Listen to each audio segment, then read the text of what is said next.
Berakhirnya Perang Dunia Kedua di Pasifik ditandai dengan perintah sekutu agar Jepang menyerah. Deklarasi ini dibuat dalam konferensi Potsdam tanggal 26 Juli 1945. Namun, hal pasti yang menandai kekalahan Jepang hingga menyerah tanpa syarat adalah dijatuhkannya bom atom pada 6 Agustus 1945 di Hiroshima dan 9 Agustus 1945 di Nagasaki.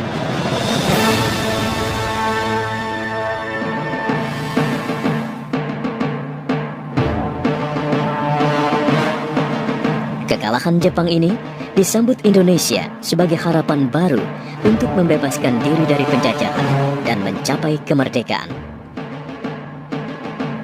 Tanggal 7 September 1944, Jepang menjanjikan akan memberikan kemerdekaan di kemudian hari untuk rakyat Indonesia. Maka, pada bulan Mei hingga Juli 1945, berlangsung rapat Badan Penyelidik Usaha Persiapan Kemerdekaan Indonesia atau BPUPKI, dan dibentuklah Panitia Persiapan Kemerdekaan Indonesia atau PPKI pada 7 Agustus 1945. Namun generasi muda Indonesia menolak terjadinya semua ini dengan keras dan segera memanfaatkan momen kekalahan Jepang untuk mempersiapkan kemerdekaan sendiri tanpa bantuan pihak manapun. Jalan menuju kemerdekaan Indonesia tak mudah. Terjadi penolakan golongan tua diwakili Soekarno dan Hatta yang menginginkan proklamasi kemerdekaan menanti kepastian Jepang. Padahal golongan muda yang diwakili Wikana, seorang tokoh pejuang pemuda, menghendaki segera diproklamirkannya kemerdekaan Indonesia saat itu juga. Akhirnya, golongan muda melaksanakan rencananya. Tidak menyia-nyiakan waktu, tanggal 16 Agustus 1945, persiapan pun dimulai. Persiapan ini juga melibatkan pasukan Tentara Pembela Tanah Air atau PETA di bawah pimpinan Singgih. Oleh para pemuda, Soekarno dan Hatta selaku pimpinan PPKI diamankan ke Rengas Dengklok guna menghindari pengaruh Jepang yang terkesan menolak kemerdekaan Indonesia dan sudah menjadi alat sekutu. Disinilah Soekarno, Hatta, Fatmawati, dan Guntur berdiam selama 1 hari. Ahmad Subarjo menginformasikan hilangnya 2 tokoh penting ini kepada Laksamana Maeda, seorang perwira tinggi Angkatan Laut Jepang yang turut mendukung penuh untuk segera terlaksananya kemerdekaan Indonesia. Rupanya, saat itu Maeda pun telah memberitahu Subarjo bahwa Jepang memang sudah menyerah tanpa syarat kepada sekutu tanggal 15 Agustus 1945.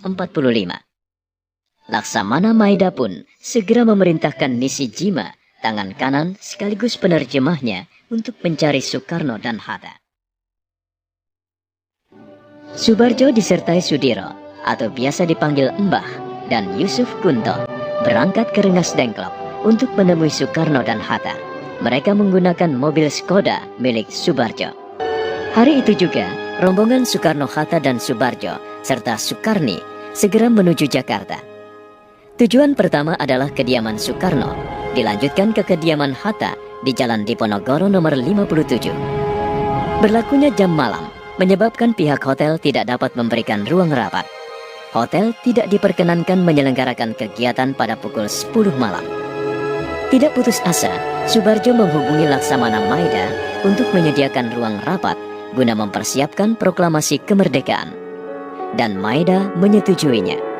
Dari rumah Maeda, diantar oleh Maeda serta Miyoshi, sedianya Soekarno dan Hatta berangkat untuk menemui kepala pemerintahan militer Jepang atau Gunseikan, yaitu Moichiro Yamamoto. Namun, karena Yamamoto menolak, maka yang bisa ditemui hanya Jenderal Nishimura, Kepala Departemen Urusan Umum Pemerintahan Jepang.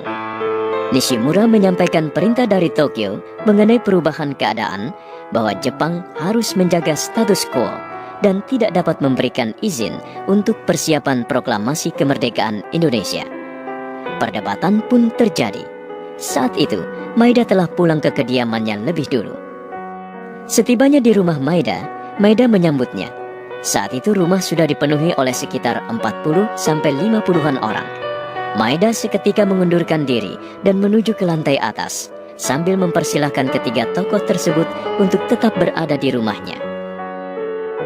Soekarno, Hatta, dan Soebardjo melanjutkan rencana menyiapkan proklamasi kemerdekaan di ruang makan. Disinilah naskah proklamasi dirumuskan. Pukul 2 dini hari itu, Soekarno menyiapkan draft naskah proklamasi, sedangkan Hatta dan Soebardjo menyumbangkan pikirannya melalui lisan. Rumusan teks proklamasi ditulis oleh Soekarno di atas kertas. Naskah itu diberi judul Proklamasi, dan kalimat pertama yang dihasilkan dari ketiga tokoh tersebut adalah "Kami bangsa Indonesia, kemerdekaan Indonesia." Setelah kira-kira 2 jam, pada pukul 4 pagi, konsep naskah proklamasi berhasil diselesaikan dengan beberapa coretan di dalamnya, hasil pertukaran pendapat dalam rumusannya. Konsep naskah pun diajukan ke serambi depan kepada semua yang hadir. Soekarno membacakan rumusannya secara perlahan dan sesekali diulang. Kemudian Soekarno memberikan pendapatnya dan memohon persetujuan dari seluruh yang hadir atas rumusan tersebut. Suara gemuruh memenuhi rumah Maeda, menyetujui perumusan naskah proklamasi kemerdekaan Indonesia. Namun timbul pertentangan soal penandatanganan naskah. Salah satu peserta rapat, Dr. Teguh Muhammad Hasan, mengajukan 3 usulan, yaitu semua menandatangani, atau membagi kelompok yang hadir, dan dari tiap kelompok diwakili oleh 1 orang, atau hanya ketua dan wakil ketua saja yang menandatangani. Khairul Saleh, salah satu tokoh pemuda, berinisiatif untuk mengusulkan agar naskah proklamasi ditandatangani oleh 2 orang saja, yaitu Soekarno dan Hatta. Sependapat dengan Khairul Saleh, Soekarni ikut mendukung. Riuh tepuk tangan menyetujui usulan penandatanganan oleh kedua tokoh besar ini, sekaligus mengakhiri pertentangan malam itu. Segera Soekarno meminta Sayuti Malik mengetik naskah proklamasi. Sayuti Malik segera mengetik naskah proklamasi didampingi oleh BM Dia. Beberapa kata mengalami revisi dalam pengetikan tersebut.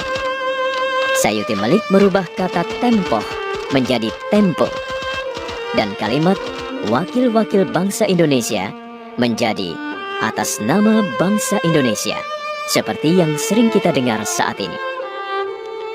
Sementara naskah asli proklamasi hasil tulisan tangan Soekarno diremas-remas oleh Sayuti Malik dan dibuangnya. Kemudian BM Dia mengambil kertas itu dan menyimpannya. Usai pengetikan, naskah proklamasi dibawa ke ruangan besar di bagian depan rumah, tempat seluruh yang hadir berkumpul, yang kemudian dikenal dengan ruang pengesahan naskah proklamasi.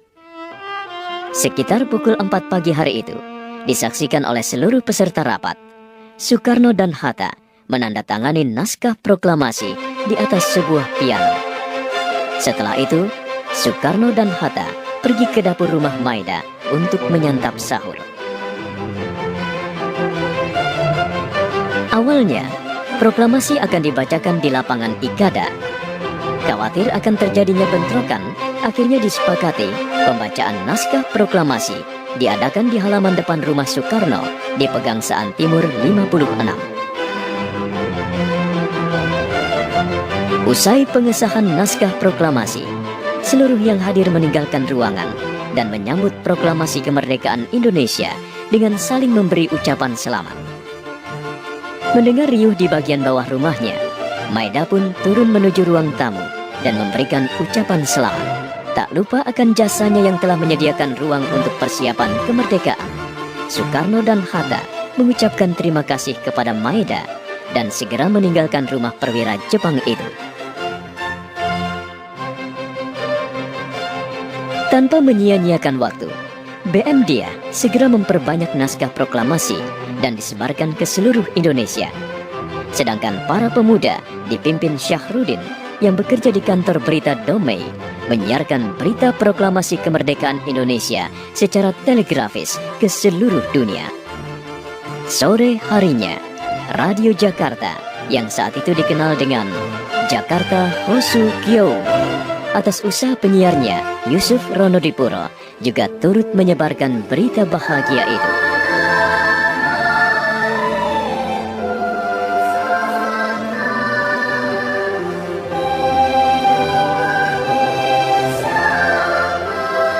Tanggal 17 Agustus 1945, pukul 10 pagi, proklamasi kemerdekaan Indonesia dibacakan oleh Soekarno, didampingi Hatta, dan disertai pengibaran bendera merah putih oleh Latif Hendraningrat dan Suhu. Kami, bangsa Indonesia, dengan ini menyatakan kemerdekaan Indonesia.